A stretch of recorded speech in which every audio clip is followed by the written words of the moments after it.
Whispers of Madness by Elton Gar. James threw his water glass as hard as he could, smashing it against the wall a few inches from Samantha's head. She winced but tried to remain calm. If she overreacted, it was just going to make things worse. I need to use the bathroom, Samantha said, standing up. James looked at her and said, I know what you're thinking. You think you can call the police.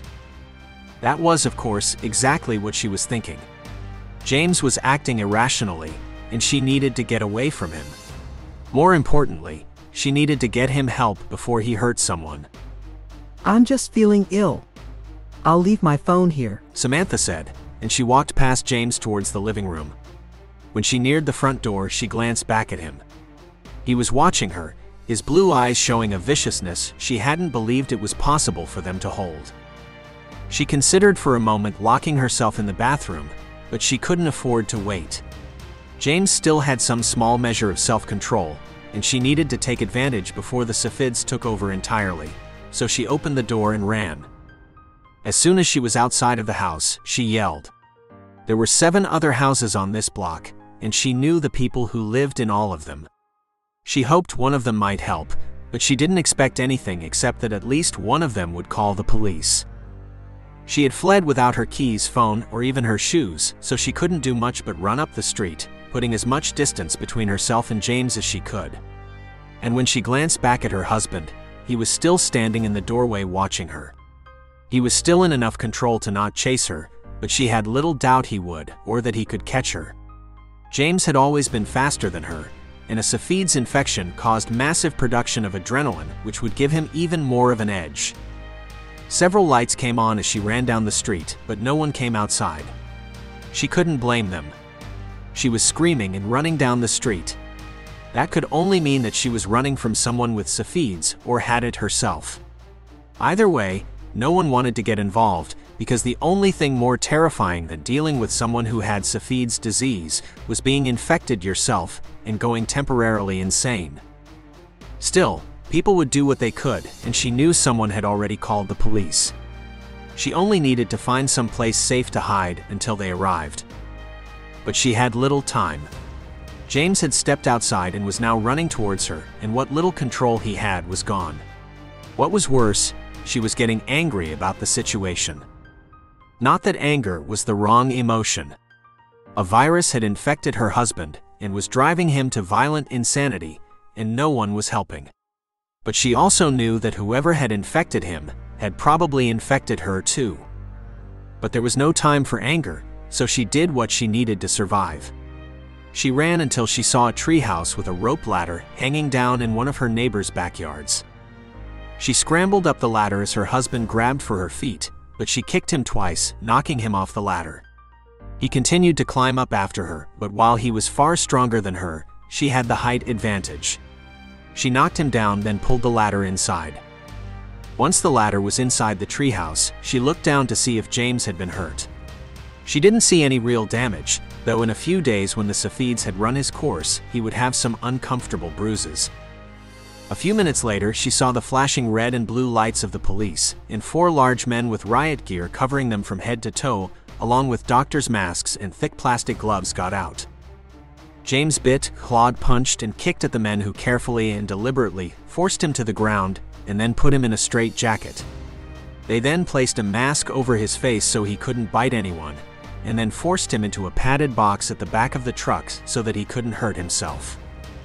Once he was contained, Samantha threw down the rope ladder and climbed down. The police towered over her, and one of them said, I'm sorry, ma'am, but you may have been exposed. You must come with us. That's my husband in your truck, so I'm almost certain I'm infected. I'm also a bit irritated at you, she said. In that case, you should take this, the man said. He held out his hand, and there were 2 small red pills in it. She took them and swallowed. They were sedatives, she was certain. It wouldn't stop the scifids, but it would help her stay in control longer. He then held out 2 mittens, and she slipped her hands into them, and then he pulled the straps tight so she couldn't take them off. In the 3 years since scifids had spread, everyone had learned the procedure.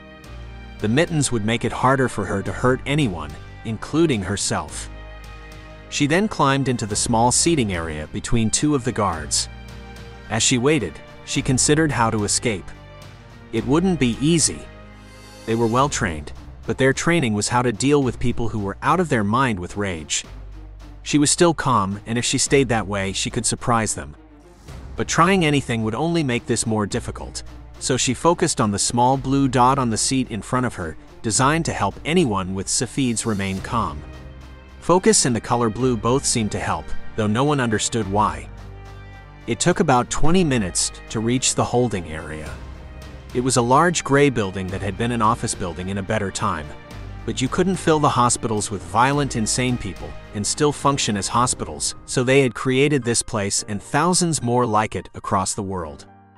They turned offices into a padded room to hold someone for a few days until the disease ran its course and their brain chemistry returned to normal.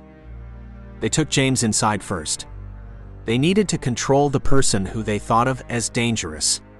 She didn't care what they did to James. They would toss him into a small padded room and let him out in 2 weeks. Since Samantha still hadn't acted violently, they allowed her to walk in herself, though she was flanked by 2 large men ready to grab her if she tried to escape. They would hold her for 2 weeks without trial, and they were right to do it. Scifids was terrifying, but more than that, it was dangerous. When it had first spread, society had nearly collapsed as the cities fell into riots and chaos. But the first wave of sickness wasn't the worst part. In the years since, it had become impossible to trust anyone, including yourself.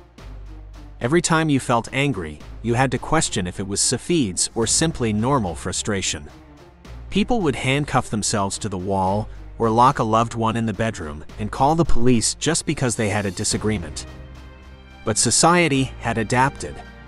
People avoided contact as much as possible and wore masks whenever they went out, but people still worked and went to school and tried to act like everything was normal. Samantha remembered what it had been like to care about that, but right now she didn't. She didn't care about anything. She simply watched the orderlies and guards and focused on how this place was run. Each of the padded rooms was isolated, with the only way in a thick padded metal door with a small gap to slide food through if people were sane enough to eat. Inside the cells, people punched the walls, clawed at the box, and screamed. As she walked, she saw the guards pulling a young woman out of one cell. She was still wearing the padded gloves but had still made herself bleed in some wild fit of rage. Samantha resisted the urge to smile at her pain. The joy of other people's pain was the only thing she felt, but she couldn't let anyone else know that. If the guards found out what she was feeling, it would be far harder, and she knew that enjoying the pain of others was a symptom of the disease. Everyone who had scifids spoke about how they enjoyed pain. What was strange was that she should be enraged beyond clear thought now, but she was completely calm and rational. She didn't care about that either. They stopped in front of one of those rooms and opened it for her. She went inside, and once inside, the 2 guards apologized, then grabbed her arms firmly while a young woman came in and removed her gloves. Once those were free, the woman left and the guards let Samantha go, then stepped out of the room, never taking their eyes off of her for a second. They locked the door behind them, leaving her alone in the small padded cell. Could I at least get a book? Samantha asked as she sat on the small padded bed. Someone will be along in a few minutes. They will do everything they can to make your stay comfortable. The 2 guards then left to escort the next scifids victim inside. Inside the cell, it was almost quiet, though if she put her head against the thinnest padding, she could hear screaming. The quiet was part of the design. Scifids caused aggression and anger, but no one could stay enraged for weeks, so keeping people isolated helped to keep them calm. It was almost a half hour before a middle-aged woman in a well-fitted hazmat suit arrived. They had done everything they could to make it look normal, but she was still covered from head to toe. They couldn't afford to have the staff getting scifids. The woman carried a clipboard and said, "Is your name Samantha Henderson?" It is, Samantha said. She had told the police her name, but this was the first time anyone had used it since she arrived. "I need to ask you to stay calm, but I have some news. Your husband had a bad reaction to the standard antibiotics." Is he okay? Samantha asked, He's alive, but the doctors aren't certain if he will survive, the woman said. Samantha looked at the floor. She should be upset. Anyone with scifids, even the beginning stages, would become violent upon learning something like that, but she felt nothing. She simply remained calm and focused on the idea that her husband was probably going to die. Is there anything else? Samantha asked. There is some paperwork, but it can wait if you prefer. No. I'd like something to keep my mind off everything, Samantha said. Understandable. It's fairly simple. We have your medical records, so we shouldn't need that unless something has changed in the last 3 months, the woman said as she flipped to the right page. They couldn't let Samantha have a pen, of course. Evidently, my husband is allergic to certain types of antibiotics. I don't think there is anything else, Samantha said. Good. The woman said, and wrote something on her paper. She then said, Do you know if your husband or yourself committed any violence that should be reported? If you tell us now, we can clear you before you're released. It makes everything go smoother. Of course, you're not culpable for anything that scifids made you do. We were at home. I don't think he hurt anyone before that, Samantha said. It was possible her husband had hurt someone and then calmed down and came home, but it was unlikely, and she had no interest in telling them about anything she had done. Good. If no one was hurt, it will be easier, but I must remind you that while you cannot be punished for crimes caused by scifids, failure to disclose them can cause significant legal penalties. I understand, Samantha said.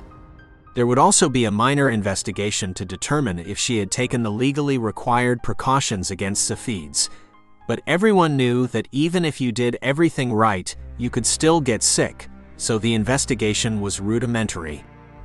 Your home has been quarantined, and a sanitation team will visit tomorrow. Is there anything that you would like the cleaners to take special account of? There is some broken glass on the floor of the dining room, Samantha said. Then realizing that wasn't the answer the woman wanted, she said, There are a few old photo albums in my bedroom closet. The woman smiled and said, I'll have them removed so they aren't damaged. They must be stored in quarantine for 3 months to ensure they are safe. Of course. I don't really use them that often, but they were my mother's, Samantha said. I understand. The woman said. She then stood and said, We will need a list of anyone you have had contact with in the last week, so we can test them. They'll thank you. No one wants to hurt anyone if they can help it. I've got a circuit to make, but I'll be back soon for that list. I like to visit anyone who can carry on a conversation several times a day. I hate seeing asymptomatic people stuck in here. A book or two would help, Samantha said. We have a somewhat limited selection. We don't have that many requests for books. The rooms are wired for music though. It helps calm some people.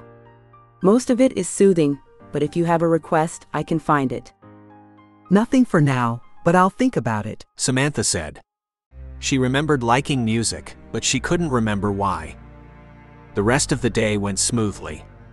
She told the woman everywhere she had been and everywhere she knew her husband had been. The list was short. Work, the grocery store, and church. People didn't go into public without a good reason. By the end of the day, she had been declared asymptomatic. She wasn't violent, and people who had scifids were violent. That was what defined scifids infections. Without signs of violence, she was allowed a fair amount of freedom inside her room. One section of the padded wall was removed, revealing a small computer station. She could watch TV or scan the internet. 2 days later, she was brought the news that her husband was dead. The antibiotics had simply done too much damage. She looked at the floor again, unwilling to look into the eyes of the woman giving her the news. Once she had left, Samantha returned to her book, irritated they had interrupted her for something so unimportant. She had known he would die since they had told her of his reaction to the medication. Even that hadn't been a surprise. She had spent 2 days finding the correct chemicals to ensure that reaction after she had suspected that her husband had scifids. 2 days later, they let her out of her cell. They attached a small monitoring device around her ankle and returned her to her home. She wouldn't be allowed to leave the house, but keeping her in the cells when she had no symptoms was pointless. As she left, Samantha shook the psychologist's hand. As she did, she pushed hard, allowing the small wire she had in her hand to break the plastic of the suit, exposing the woman to scifids without her even knowing. She would of course know soon. She was certain they would check the suits every day and probably take scifids screenings as well. But either way, it would cause the woman a great deal of trouble, and there was always a small chance they would miss it. Once home, she set the rest of the plan into motion. She called several of her best friends and told them to come with their husbands for a meal to commemorate her husband. They all came, of course, none of them even considering the safety of the invitation. They trusted her, and she wouldn't invite them if it wasn't safe. Her first plan had been to poison them. A powerful but slow-acting poison would give her time to see their reactions as they realized what she had done. But while she had waited in the cell, she had come up with a better plan. She wasn't asymptomatic. Scifids explained too much. But she didn't have the normal strain. The disease had mutated. So she spent the evening making certain that everyone at her dinner party was infected. She touched their food, hugged them, and made certain to get just drunk enough that when she kissed Donna's husband, it was shrugged off as grief and ignored. She then went to bed, falling asleep without fear, worry, or regret at what she had done. Samantha woke in near shock in the middle of the night. She could barely dial 911 because her fingers were shaking so badly. It took 3 tries before she could say, I think I killed my husband. Do you have scifids? the woman said. Her voice was calm. I think I'm better now. She said, then she said, But it was different. I wasn't out of control. I was calm. I just didn't care about anything except hurting people. Author's note. I wrote this before 2020 and our recent experience with pandemics, and while I had shared it some before that, I held off putting it back out while people were stuck in their houses and wearing masks when they did leave.